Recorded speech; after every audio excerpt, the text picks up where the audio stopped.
በሀያዎቹ የዕድሜ ክልል ውስጥ ስትሆን ጊዜህን እንደማያልቅ ሊሰማ ይችላል። ነገር ግን እውነታው ይህ ወቅት ቀሪ ህይወትን የምትገነባበት ወርቃማ ጊዜህ ነው። ዛሬ የምትወስናቸው ትናንሽ ውሳኔዎች በ40 እና በ50 ዓመትን ማን እንደምትሆን ይወስናሉ። ሰላም ጤና ይስጥልኝ። እንኳን ወደ ሞጊ ስኬት ዩቲዩብ ቻናል በሰላም መጣችሁልኝ። ዛሬ የምንነጋገረው ስለ እያንዳንዱ ሰው ወሳኝ ዕድሜ ነው። በሀያዎቹ ዕድሜ ላይ ነህ ወይስ ይህን ዕድሜ አልፈሃል? ብዙዎቻችን 30 ወይም 40 ዓመት ላይ ስንደርስ ምን ነው በሀያዎቹ ይህንን ባወቅ ኑሮ ብለን እንቆጫለን። ይህ ቪዲዮ ያንን ቆይታና ቁጭት የሚያስቀር ዛሬውን ህይወትን የምትቀይርበት ካርታ የሚያሳይህ ነው። እስከ መጨረሻ አብረኸኝ ከቆየህ ወደ ስኬት የምታደርገውን ጉዞ ታፈጥነዋለህ። በሀያዎቹ ዕድሜ የሚቀሰሙ የህይወት ትምህርቶች በሚገባ ለመረዳት ሁለት የተለያየ የህይወት መንገዶች የተከተሉ ሰዎች ታሪክ እንመለከታለን። እነዚህ ሁለት ጓደኛሞች አማኑኤልና ናሆም ይባሉ ነበሩ።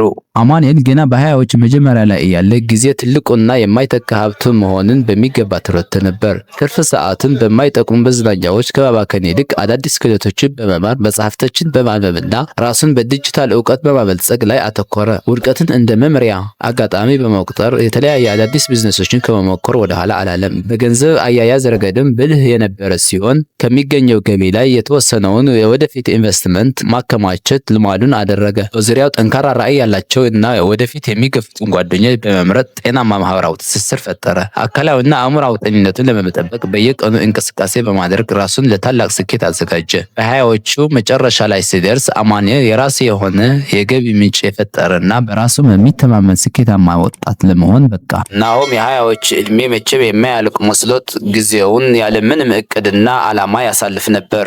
አብዛኛው ሰዓቱን በሶሻል ሚዲያ ላይ የሌሎችን ህይወት በመመልከት እና ትርጉም በሌላቸው የቪዲዮ ጨዋታዎችን ላይ ያባክን ነበር። አዳዲስ ነገሮችን ለመሞከር ይፈራ ስለነበር ከለመደው የዝምታ ክበብ ወይም ኮምፎርት ዞን ሳይወጣ ዓመታትን አሳለፈ። የሚያገኘው ጥቂት ገቢም ለጊዜው ደስታና ለጌጥ በማዋል የወደፊት ህይወቱ ምንም አይነት ቁጠባ አላደረገም። በዙሪያው የነበሩ ጓደኞቹም ጊዜን የሚያባክኑና አሉታዊ አመለካከት ያላቸው በመሆናቸው ወደኋላ ጎተቱት። ለጤናው ምንም አይነት እንቅስቃሴ ባለመድረጉ እና መጥፎ ልማዶችን ውስጥ በመዘፈቁ ምክንያት ቀስ በቀስ አካላዊ ጥንካሬውን አጣ። 30 ዓመት ሲሞላው ናሆም ወደ ኋላ ተመልክቶ በባከኑ ዓመታትን ተጸጸተ።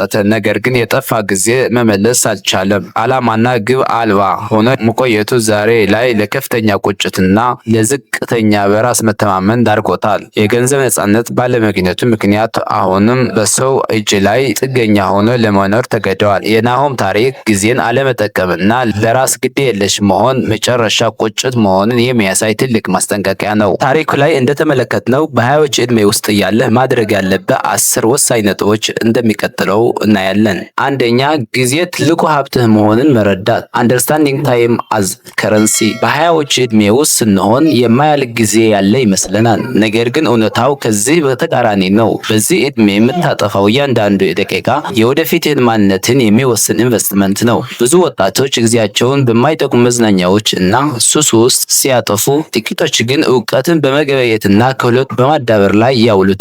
ጊዜህን ለምን እና ለማን እንደምትሰጥ በጥንቃቄ መምረጥ አለብህ።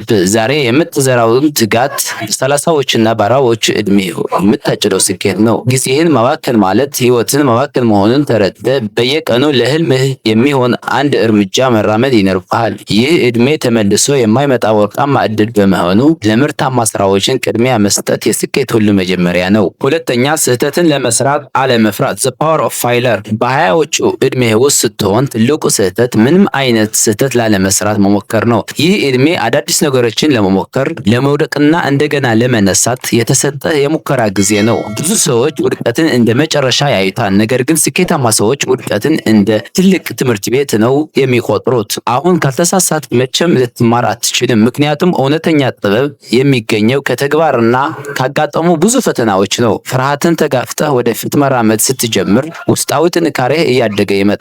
ስለዚህ አዳዲስ ቢዝነሶችን ለመጀመር፣ አዲስ ክህሎት ለመለማመድ ወይም የተለየ መንገድ ለመከተል አትፍራ። ውድቀት የድክመት ምልክት ሳይሆን ለአሸናፊነት የምትከፍለው ዋጋ መሆኑን አምነህ ተቀበል። ሶስተኛ፣ ራስን ማልማትና ቀጣይነት ያለው ትምህርት መውሰድ። ሰልፍ ኤዱኬሽን። ትምህርት ቤት ወይም ዩኒቨርሲቲ መመረቅ የትምህርት ማብቂያ ሳይሆን የጅማሮው ምልክት ነው። በሀያዎቹ ዕድሜ ራስህን በተለያዩ ዘርፎች ማሳደግ እና አዳዲስ መረጃዎችን መፈለግ ግዴታ ነው። መጽሐፍትን ማንበብ፣ ሴሚናሮችን መካፈል እና በዘርፉ ስኬታማ ከሆኑ ሰዎች መማር አእምሮህን ይከፍተዋል። ዓለም በየቀኑ እየተቀየረች ባለችበት ዘመን ራስን ካልተሻሻልክ ወደ ኋላ መቅረትህ አይቀሬ ነው። የቴክኖሎጂ የገንዘብ አያያዝና የሰዎች ግንኙነት ክህሎቶችን በየቀኑ ማሳደግ ይኖርብሃል። እውቀት የትም ቢሆን ልትፈልገውና ልትቀስመው የሚገባ ትልቅ ኃይል ነው።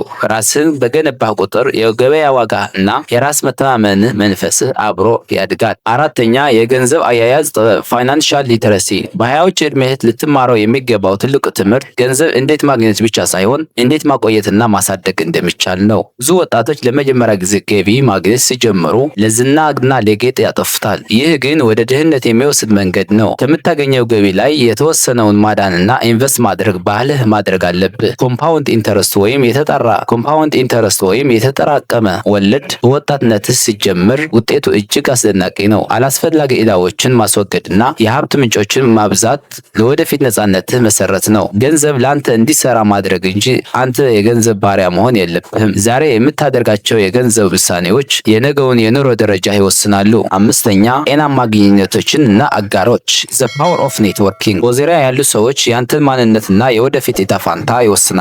የአምስቱን የቅርብ ጓደኞች አማካኝ ውጤቱ አንተ ነህ የሚለው አባባል በፍጹም እውነት ነው። በሀያዎቹ ዕድሜ የሚያበረታቱ ራዕይ ያላቸውና ወደፊት የሚገፉ ጓደኞች መምረጥ ይኖርብሃል።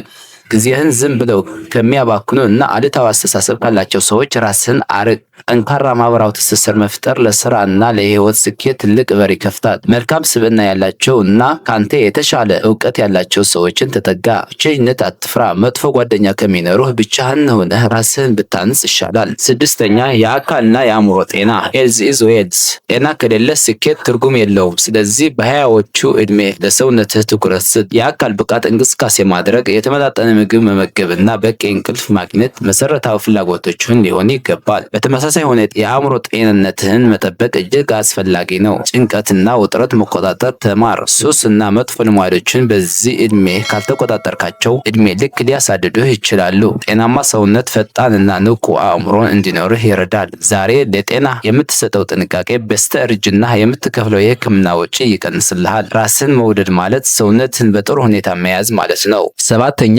የዲጂታል ዓለም አጠቃቀም ማስተሪንግ ዘ ዲጂታል ኤጅ።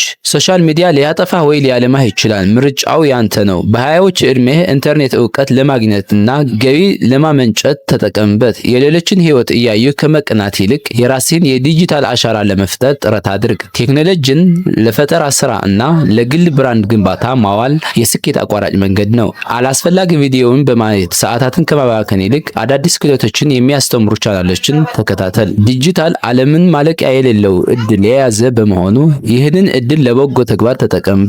በኢንተርኔት ላይ የምታሳልፈው ጊዜ ለወደፊት ህይወትህ የሚጨምረው እሴት ሊኖር ይገባል። ስምንተኛ ራስህን ማወቅና ዓላማህን መለየት ፋይንዲንግ ፐርፐዝ። በሀያዎች ዕድሜ ውስጥ ትልቁ ስራ ራስህን መፈለግና እውነተኛውን ፍላጎትህን መለየት ነው። ለምን እንደኖርክና ምን ማሳካት እንደምትፈልግ ጠይቅ። ዓላማ ያለው ህይወት ትርጉም ይኖረዋል። የሰዎችን ፍላጎት ለማርካት ብቻ አትኖር። ይልቁኑ ያንተ የውስጥ ጥሪ አዳምጥ።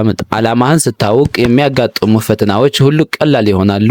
ትናንሽ ግቦችን በማውጣት ወደ ትልቅ ህልምህ መጓዝ ጀምር። በየቀኑ የምታደርጋቸው ነገሮች ከዓላማህ ጋር የተገናኙ መሆናቸውን አረጋግጥ። ራስህን ማወቅ ማለት ጥንካሬህንና ድክመትህን ተረድተህ በተሻለ መንገድ መምራት ማለት ነው። ዘጠነኛ ጽናትና ትዕግስት ኮንሲስተንሲ ኤንድ ፓቲየንስ። ስኬት በአንድ ጀንበር የሚመጣ ተአምር ሳይሆን የብዙ ዓመታትን የጽናት ውጤት ነው። በሀያዎች ዕድሜ ፈጣን ውጤት የሚፈልግ ስሜት ሊኖር ይችላል። ነገር ግን ታላላቅ ነገሮች ጊዜ ይወስዳሉ። በጀመርከው ስራ ላይ ሳትሰለች በየቀኑ መገኘትና ጠንክሮ መስራት ልዩነትን ያመጣል። ብዙ ሰዎች ስኬት ደጃፍ ላይ ሲደርሱ በትዕግስት ማጣት ምክንያት ተስፋ ይቆርጣሉ። አንተ ግን የሂደቱ አካል መሆንህን አምነህ በጽናት ተጓዝ። ትናንሽ ስኬቶችን እያከበርክ ወደ ትልቁ ግብህን መገስገስህን ቀጥል። ትዕግስት ማለት ዝም ብሎ መጠበቅ ሳይሆን እየሰሩ ውጤትን መጠበቅ መሆኑን ተረዳ። በዛሬ ቪዲዮ በሀያዎች ዕድሜ ልታውቃቸው የሚገቡ ዋና ዋና ነጥቦችን አይተናል። እነዚህ ትምህርቶች በተግባር ላይ ካዋልካቸው ህይወትህ በከፍተኛ ሁኔታ እንደሚቀየር አልጠራጠር። አስታውሱ፣ እናንተ የራሳችሁን ህይወት መሐንዲስ ናቸው። ይህ ቪዲዮ ከተመቻችሁ ላይክ በማድረግ ለጓደኞቻችሁ አጋሩ። ለቻናላችን አዲስ ከሆናችሁ ደግሞ ሰብስክራይብ በማድረግ ሁልጊዜ የሚለቀቁ የስኬት ምክሮችን ያገኛሉ። በቀጣይ ቪዲዮ በራስህ ላይ ኢንቨስት አድርግ። ኢንቨስቲንግ ኢን ዮርሰልፍ። በዓለም ላይ ትልቁ ኢንቨስትመንት በራስህ ላይ የምታደርገው ኢንቨስት ነው። ዛሬ ማንነትን ለመገንባት ምን አደረግ? ይህን ጥያቄ የሚመልስ ሙሉ ቪዲዮ በቀጣይ ይዤ ቀርባለሁ። እስከምንገናኝ ድረስ በስኬትና በደስታ ቆዩልኝ። ቻው።